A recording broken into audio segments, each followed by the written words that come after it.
Te hemos visto, yo por lo menos te he visto decir en varios medios que estás muy preocupado, que no estás de acuerdo con las proyecciones de algunas que hace el Ministerio de Economía y que además son muy vulnerables a pequeños cambios. Contame un poco de eso, ¿cómo ves la situación económica? No, a ver, ahí sobre todo nos referimos al presupuesto, cómo se hizo el presupuesto, que se hizo con supuestos optimistas. Antes era como medio, bueno, serán optimistas, hoy es un dato totalmente de letra, que cuando se hace el presupuesto se dice, bueno, presupuestamos gastar esto suponiendo que vamos a crecer 2 puntos este año, 2.5 este año, 2.3 este año. Bueno, esos supuestos que parecían optimistas, hoy ya sabemos que son optimistas, que quedaron largos, que en el 2025 crecimos bastante menos de lo que estaba establecido, que este 2026 vamos rumbo a crecer menos de lo que está establecido, y eso que hace, bueno, en términos domésticos creo que todos nos podemos imaginar qué pasa si yo planifico gastar de una forma suponiendo que mis ingresos van a evolucionar de una forma que al final no evolucionan. Yo creo que me van a dar un aumento salarial que al final no me dan, pero yo ya gasté como si me lo fueran a dar. Sí. Y esa situación que hace, no es que nada particularmente nuevo, en Uruguay ya hay déficit fiscal, ya tenemos, bueno, pero empeora, deteriora, complica un poco más las cuentas públicas. A nosotros nos da que ese agujero adicional, porque ya hay un déficit fiscal grande, ese agujero adicional entre lo que el presupuesto decía y lo que va a pasar en la realidad es del entorno de 500 millones de dólares. Está bien. ¿Y 500 millones de dólares es mucho, es poco? Vamos a contextualizarlo. Ah, bueno, sí. A ver, no es un disparate, es en términos de PIB, el PIB es esta medida con la que echamos de referencia, porque obviamente 500 millones de dólares de déficit en la India no es nada, en Uruguay es cerca de 0,6 puntos del PIB, 0,7 puntos del PIB.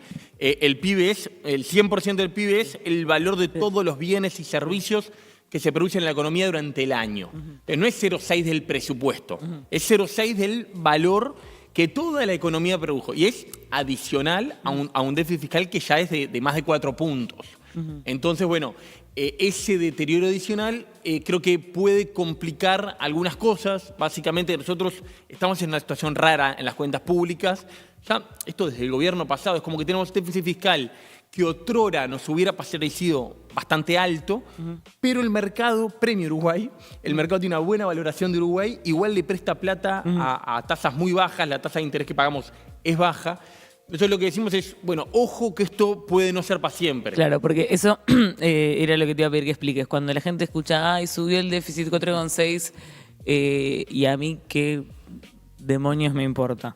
Es que seguramente nos empiecen a prestar plata más cara, lo que hace que después se nos encarezca todo, digamos. Exactamente.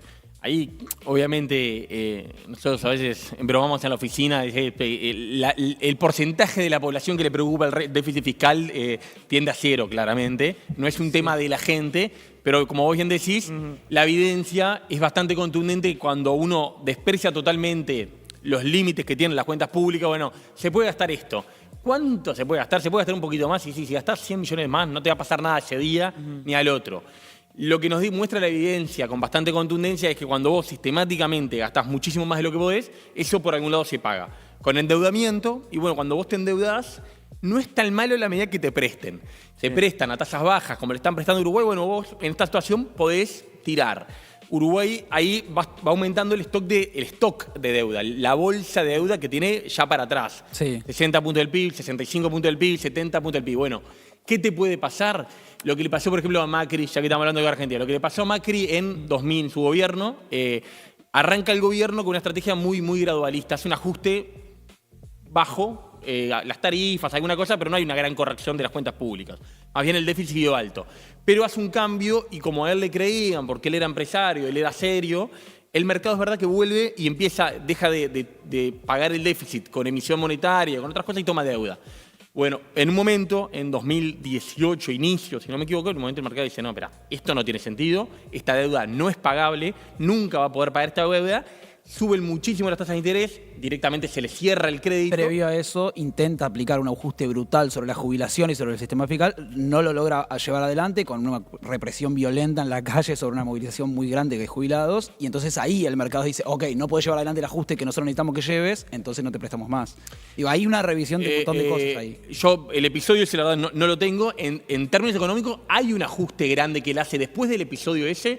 Hace un ajuste el tercer año de gobierno y corriendo el Fondo Monetario que tiene mala fama y creo que tiene algunos motivos porque algunas cosas mal ha hecho, pero no hay que olvidarse que el Fondo Monetario va el que está enfermo, es un hospital el Fondo Monetario, el que está sano no va. Entonces, cuando no le presta el mercado, Macri termina haciendo un ajuste bastante duro igual.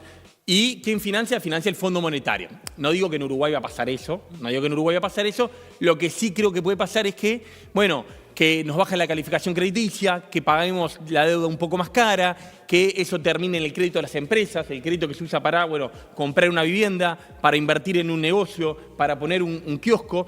Eso va encareciéndose y bueno, tiene repercusiones. O sea, los préstamos que saca la persona en su casa, de a pie. Exactamente. Okay. En Uruguay una cosa buena que tenemos es que las empresas y las personas se endeudan a tasas relativamente bajas.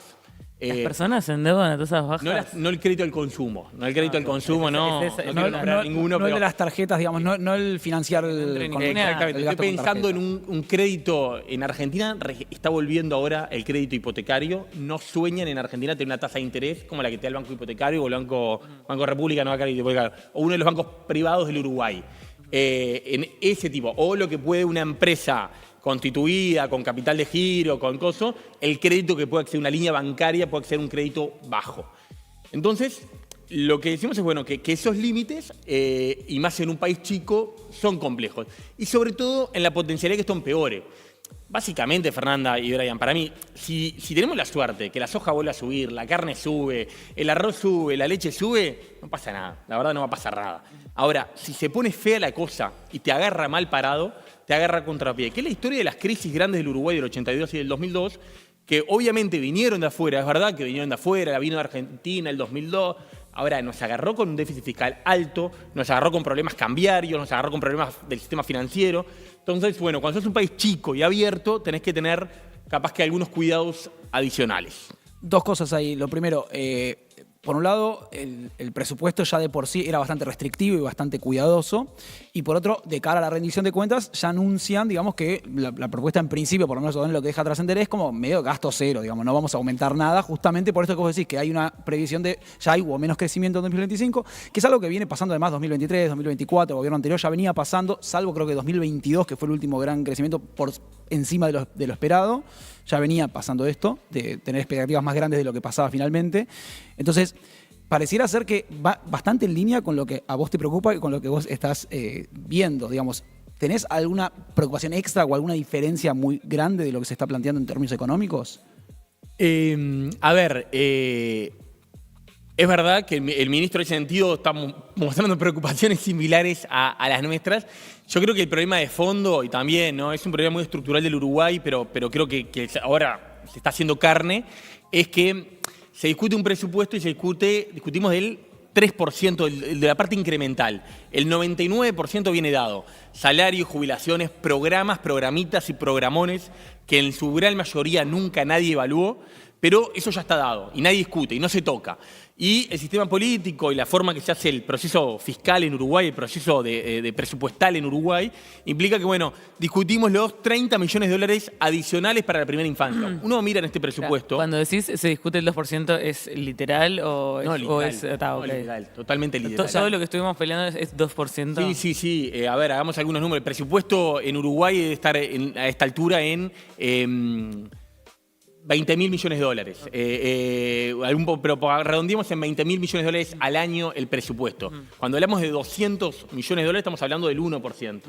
Estamos hablando del 1%. Y muchos de los programas que estamos discutiendo, en lo que asignó la rendición de cuenta, cuando uno suma primera infancia, había un tema de infraestructura, ahora, perdón, el presupuesto, no rendición, estoy hablando. Estamos en el orden de unos pocos cientos. O sea, estamos literalmente en el orden de unos pocos puntos porcentuales. Okay. ¿Por qué? Porque claramente salarios, jubilaciones, intereses de deuda, son la parte grande del paquete Que no se discute. no se puede tocar, o por lo menos es muy, muy difícil de tocar o muy sensible de tocar. Y además en el resto vos tenés también rigideces. Vos tenés en muchos, creo que uno de los temas es vos recorres muchos ministerios, tenés muchos programas que no están evaluados. Y sí, yo creo que poder decir, uno mira, ya, mi punto era, Bien. la parte adicional del gasto de este presupuesto no era compartible, era muy compartible. El tema es que creo que se quiso hacer sin tener ningún conflicto con COFE, sin tener ningún problema y haciendo un acuerdo de que salió precioso y no hubo un ruido con COFE, que se quiere hacer sin tratar de reducir de ninguna forma la cantidad de funcionarios públicos.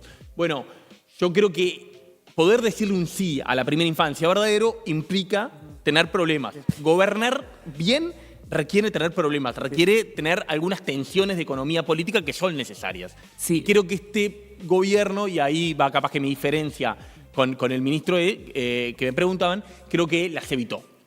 Sí, te escuché decir en desayunos, creo, que tú le trasladarías a cada ministerio como el problema. Es como, bueno, muchachos, cada uno tiene que ahorrarme 15%, cada uno sabrá en su ministerio cómo se baja ese gasto.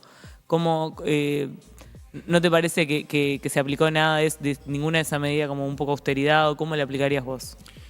Y bueno, a ver, no, creo que esa propuesta es como una propuesta más de corto plazo en esta situación donde estamos creciendo menos y las cuentas se están deteriorando más rápido de lo previsto. Idealmente, si fuéramos al arranque de un gobierno, yo creo que habría que hacer un proceso presupuestal, algo parecido a lo que se llama base cero, y arrancar programa por programa a pedir a cada jerarca que justifique por qué esto es importante, qué impacto tiene esto. Nos pasa, a esto se ha hablado bastante, pero uno recorre el Estado y ve, por ejemplo, unidades o agencias que promueven el emprendedurismo, la empresarialidad.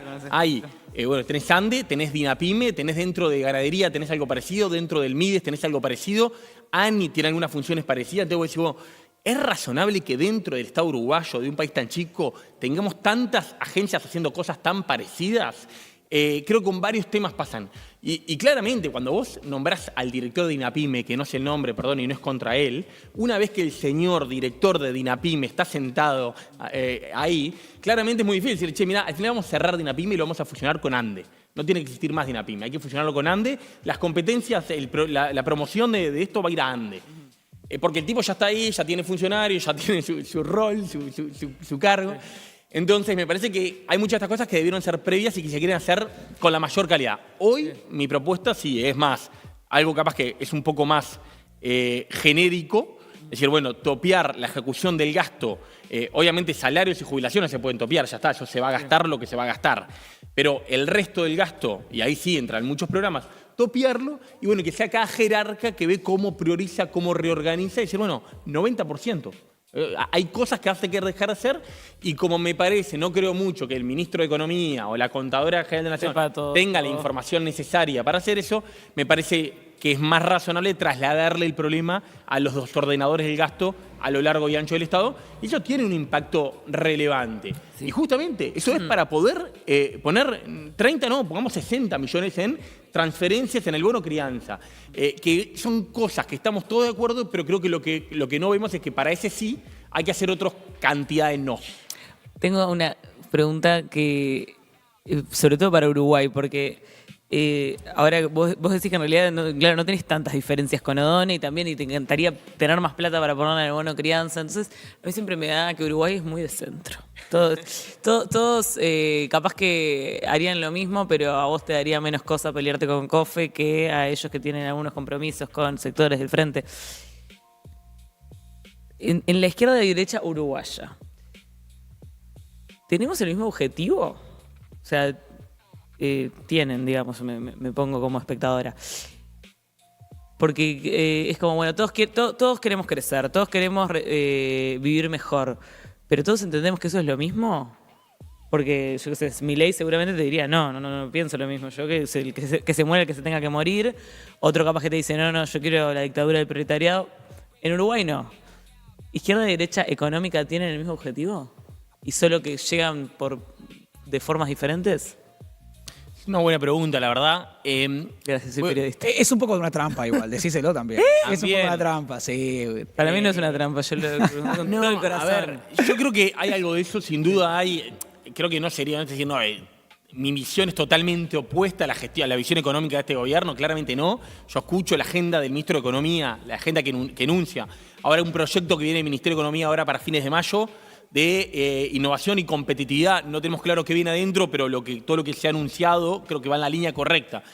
Ahora también te digo, escucho, ahora que estamos con el tema del diálogo social, lo que salió del corazón de ese diálogo social y la visión de la economía, de la sociedad, de la protección social también, que viene de esos lugares, y me parece que ahí sí hay diferencias brutales, de cosmovisión del mundo. Me parece que hay una visión, no sé llamarla anticapitalista, es lo que me sale, pero hay una visión claramente antisistema, antimercado, antiempresa, que yo creo, y creo que mucha gente del Frente Amplio, por lo menos algunos jerarcas del Frente Amplio sin duda creo que lo comparten, que no genera prosperidad, genera pobreza, genera destrucción, genera miseria, que no es así como se ha resuelto y se resuelve. Pero ponele que nadie quiere pobreza y destrucción. No. Ponele que ellos piensan que eso No, es bueno. Descarto las buenas intenciones de las personas. No, de buenas, pero los instrumentos que creen para generar el bienestar, en ese caso sí, yo creo que hay una diferencia bien nítida, bien sustancial, bien concreta, bien de fondo en la cosmovisión del mundo. Diría de ellos conmigo para no meter a nadie más. Okay. Voy a dos y vamos con esto mismo. Okay. Voy a hilvanar con esto mismo. Pero tiene que ver con eso, porque vos hablás ahí de ¿qué? ¿Qué es el bienestar? No, pero más allá de lo filosófico, en concreto, digamos. Vos, en tu caso, ¿asumís el gobierno anterior como un gobierno propio? Claramente, Para no en endilgarte lo bueno algo- sí, en lo malo no, para no endilgarte algo que no corresponde. No, yo no fui parte del gobierno, no estuve en ningún momento. Trabajé en otro lado.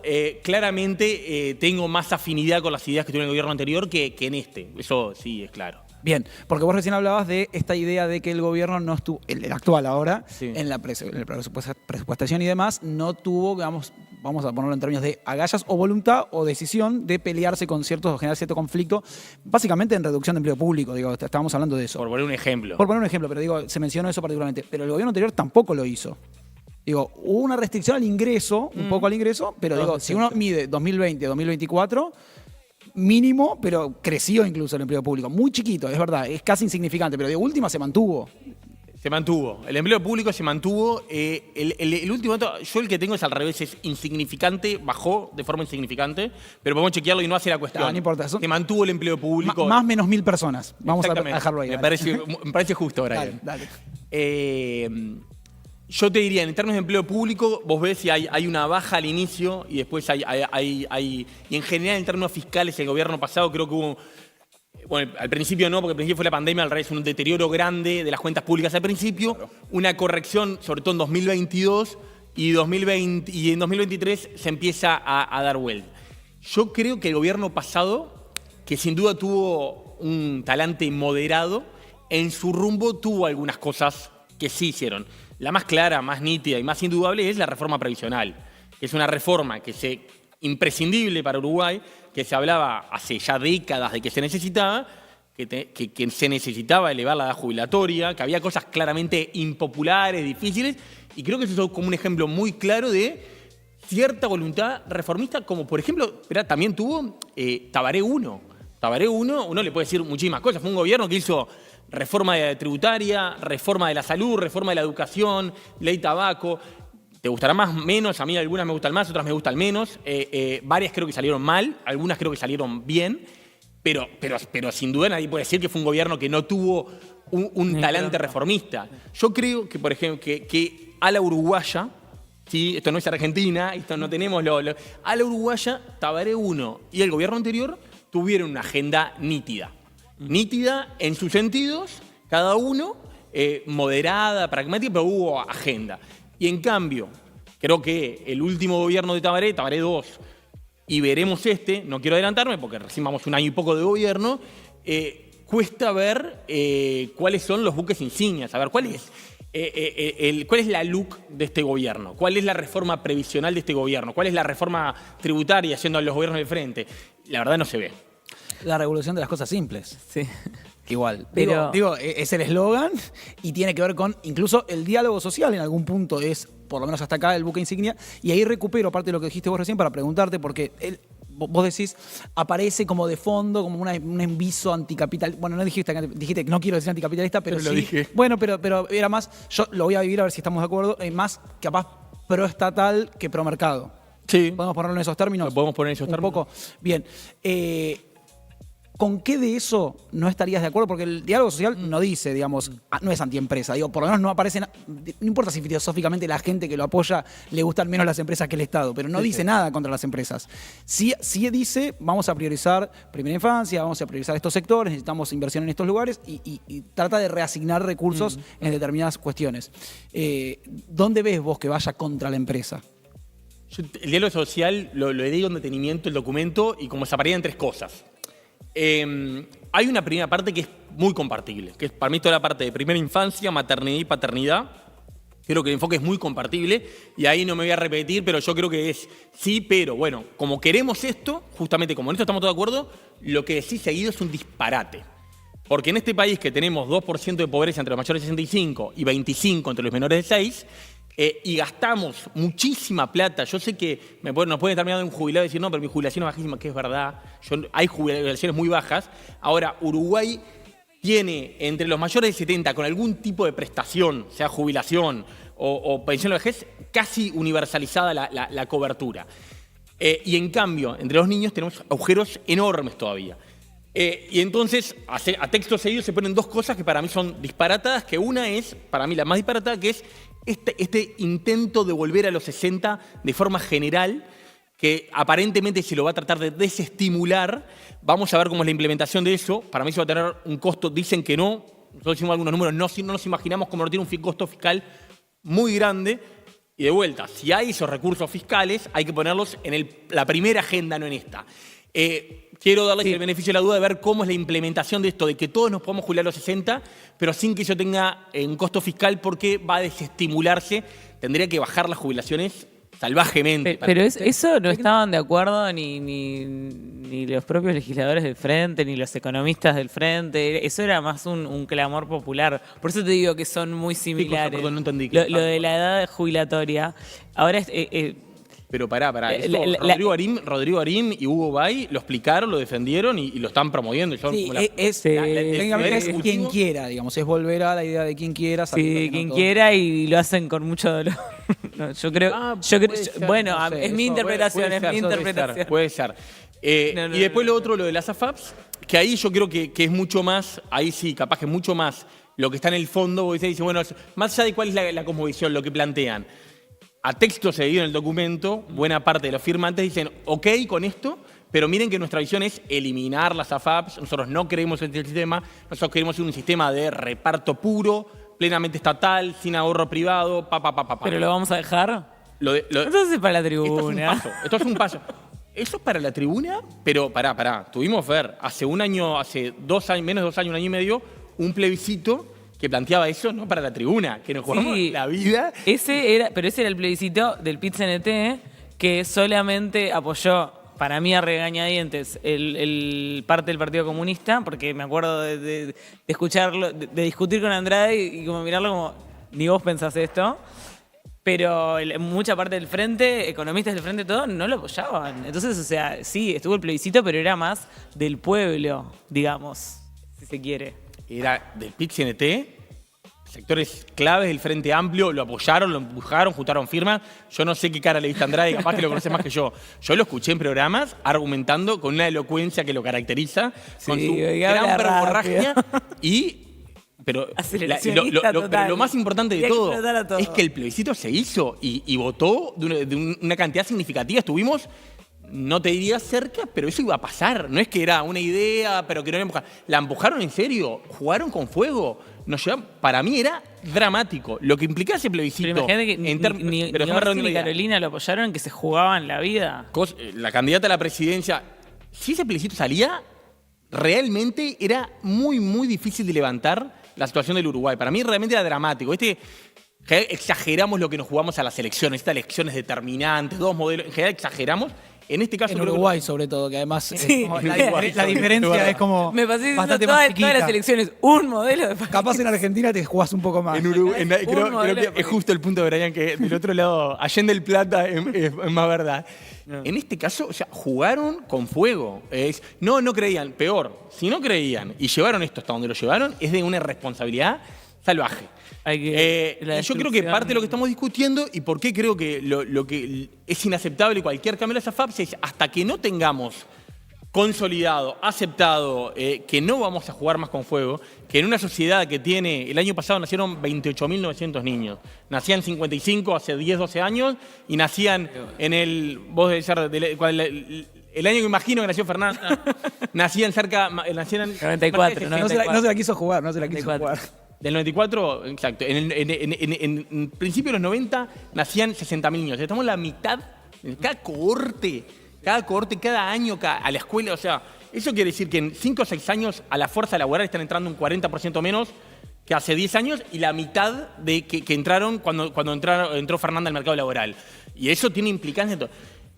Hasta que no tengamos blindado que un sistema previsional con 3 partes, que una parte es de ahorro, de capitalización, que es la que no depende de la demografía, bla, bla, bla, bla, yo creo que no hay que jugar y bueno, tenemos una amenaza permanente de sectores importantísimos del Frente Amplio, con capacidad de movilización, con capacidad de hacer consulta pública, con capacidad de... Yo no sé si mañana no cambia el estado de ánimo y un plebiscito de la misma tónica con otra manija y otro estado de ánimo no se logra. Y no tenemos blindado eso. Entonces yo creo que en ese sentido el diálogo social tiene muchos problemas y que dice una cantidad de cosas razonables y después las arruina por una cantidad de locuras. Tengo una pregunta reenganchando con lo de izquierda, derecha, económica. ¿Quieren lo mismo? Porque a veces eso, de verdad, yo siento que es un modelo país que todos podrían conversar y medio tener lo mismo y que a veces exageran sus diferencias para también como que haya un debate político y una cosa más Hubiera sana. habido un ministro de Economía del Partido Comunista. Pero O no del iba a partido. haber. No lo va a haber nunca. Estamos No lo totalmente iba- seguros. No iba a haber en este gobierno. Vos decís que se exageraron las diferencias aún sabiendo que Yo era creo Ordone que- con el cual yo tiene creo más en cercanía la general diferencia. se exageran las diferencias. Se agarran un conflicto y dicen vos de este lado, yo de este. Y en el económico, De acuerdo. como que están, como que entre técnicos se respetan y todo, pero eso, ya te pregunté lo de si el objetivo es el mismo y por lo que venimos conversando, tu objetivo me parece como bastante el de todos. Vos, Bueno, que los niños no estén en la pobreza, que los jubilados vivan bien, etcétera, que progresemos como país. Al principio de la nota dijiste algo que yo sé lo que es, pero está bueno que lo expliquemos, que son los supuestos. Dijiste, no, el presupuesto de Odone contaba con muchos supuestos que después no se cumplieron, que es algo que se usa mucho en economía, que es cuando vos vas a hacer todos tus cálculos matemáticos o modelos, asumís cosas que todavía no sabés. Decís que capaz que esa diferencia entre izquierda y derecha económica a veces también se basa en que toman distintos supuestos, que asumen cosas distintas para meter en los modelos. Ahí está. Habría que ver qué estamos pensando cuando hablamos de izquierda y derecha. Si es lo De que- las uruguayas, izquierda y derecha uruguaya. Pero es una cuestión y en de teoría particular, la izquierda económica. uruguaya No, es muy amplia, sí, ¿no? claro, bueno. Odone, tomemos a Odone. ¿Vos querés que en lo que ha estado al frente de los ministerios de Economía del Frente Amplio? Ponele, Eh, astorismo. Esto es más simple. ¿Vos crees que Odone es de izquierda? No, yo no No, quiero le preguntar preguntaba, eso. yo no te lo No, no sé, no tengo ni idea. No. Es increíble que no. Pero ¿por qué lo pregunto? Lo pregunto en estos términos. Lo que vos decís recién, depende qué tomemos. Si yo te dijera el Boca Andrade, vos me dirías sí, es de Claro, izquierda. O sea, claro. Odone no me lo puedes decir. Si lo que hablamos, y más en el entorno de lo que decía Brian, hablamos como una lógica más de, bueno, cómo se ve la iniciativa privada, bueno, eso es izquierda-derecha, o más estatista, o bien, o si es más de prioridades, bueno, sí, capaz que las conducciones económicas del siglo XXI en el Uruguay, Sí.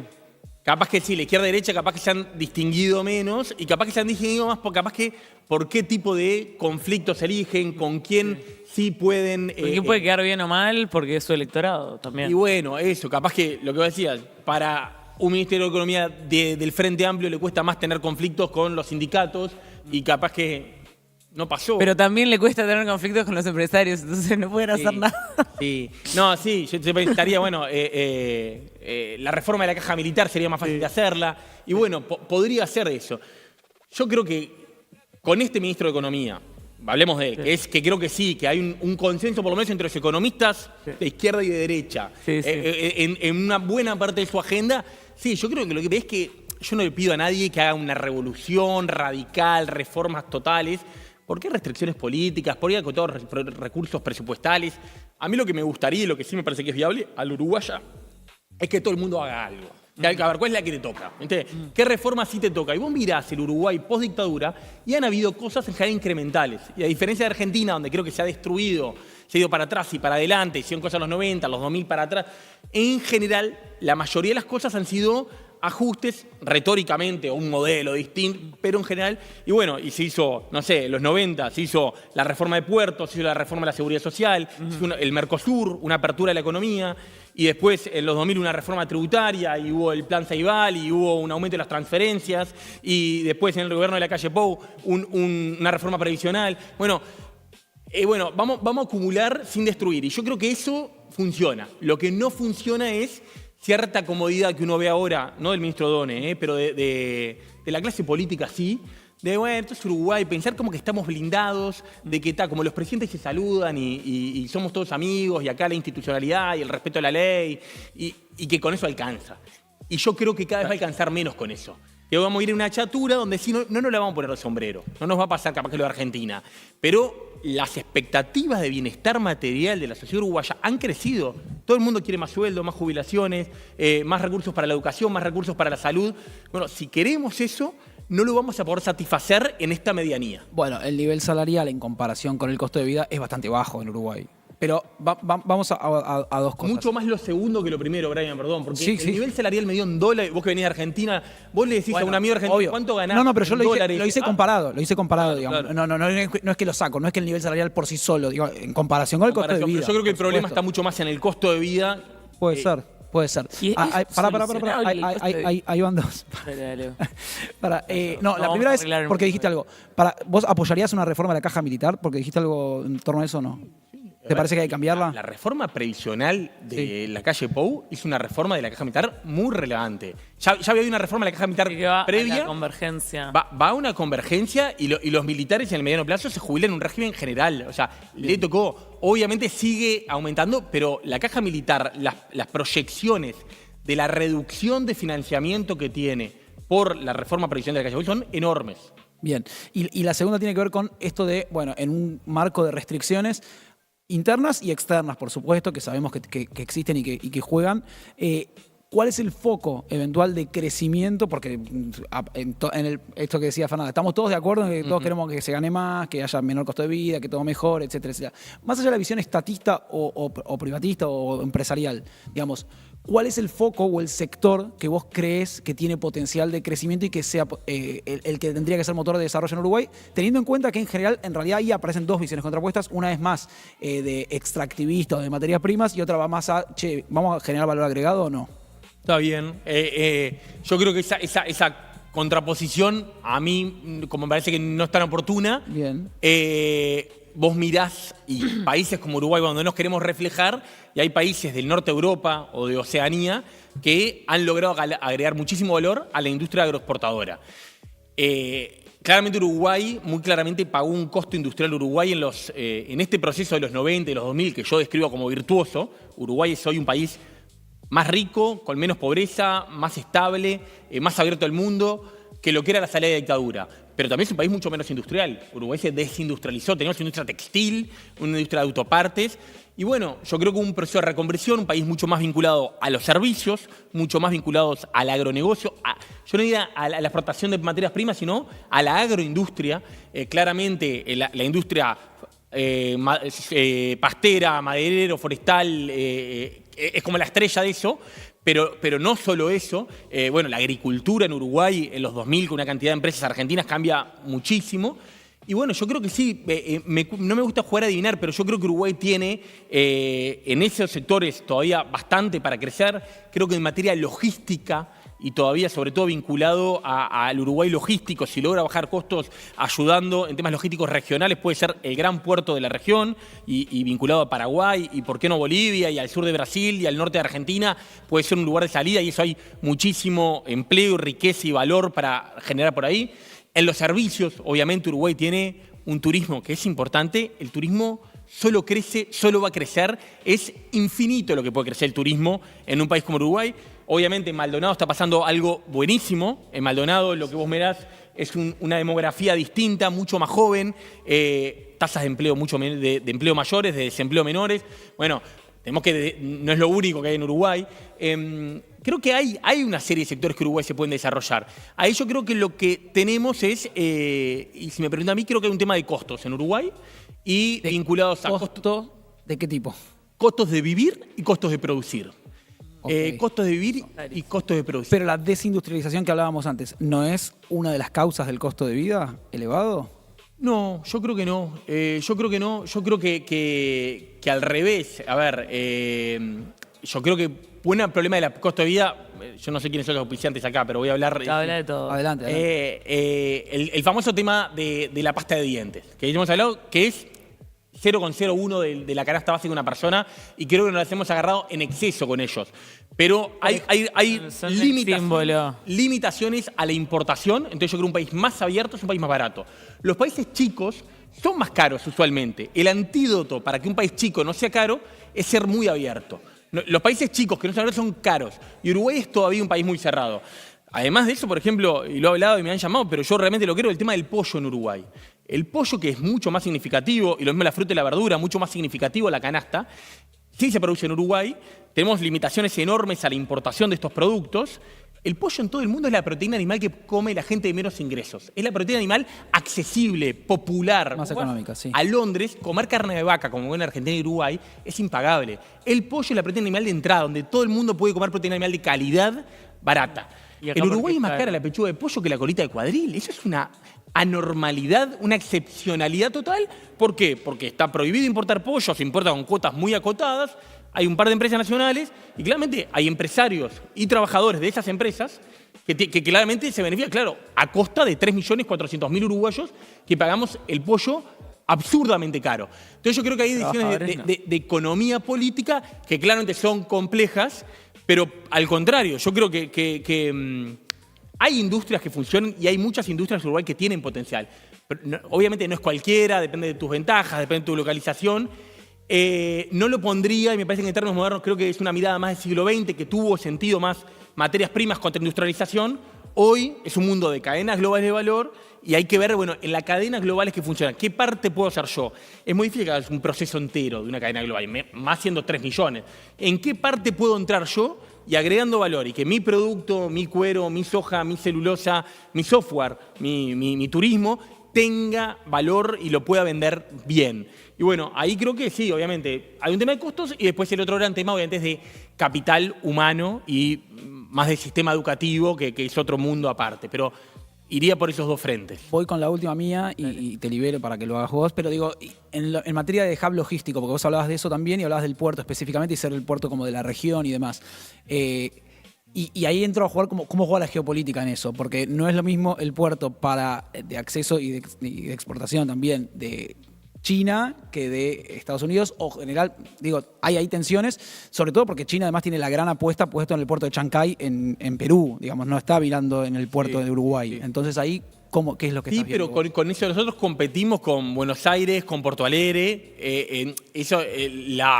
claramente con un puerto en el Pacífico, Uruguay no tiene, no sé, la mercadería no se va a destruir por tierra todo, o sea, algún puerto en la Atlántico. Está el tren bioceánico en que están construyendo en Brasil también. Veremos, está bien. Ojo. Está bien, pero en general los costos marítimos siguen siendo los más bajos por afano. Entonces, bueno, nosotros competimos con los puestos en el Atlántico Sur. Creo que Uruguay en eso históricamente se ha manejado con bastante sabiduría, que esperemos que se preserve, creo que alguna señal un poquito preocupante capaz que la última visita de Uruguay a China. Uruguay tiene que estar bien con China y con Estados Unidos.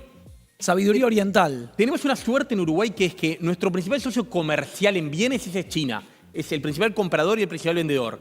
Pero en servicios Estados Unidos. Al que le vendemos más servicios Estados Unidos. Mucho por uso horario, mucha empresa local, bueno, alguna con problemas ahora que vende servicios corporativos para Estados Unidos.